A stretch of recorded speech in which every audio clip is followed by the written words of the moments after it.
అందరూ బాగున్నారా? ఈరోజు మనం తెలంగాణ స్టైల్ బొమ్మె చేపల పులుసు ఎలా చేసుకోవాలో చూద్దాం.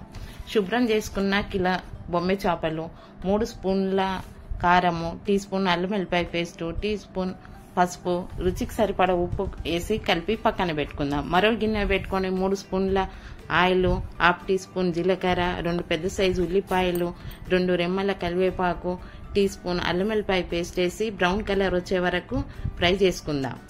ఈ ఉల్లిపాయలు బ్రౌన్ కలర్ వచ్చాక ఈ చేప ముక్కలు వేసి విరగకుండా కలిపి 1 కప్పు చింతపండు రసం, కొద్దిగా కొత్తిమీర, టీ స్పూన్ ధనియాల పొడి, హాఫ్ టీ స్పూన్ జీలకర్ర మెంతుల పొడి, టేస్ట్ కోసం వెన్న కానీ పెరుగు మీగడ కానీ వేసుకొని స్టవ్ ఆఫ్ చేయాలి.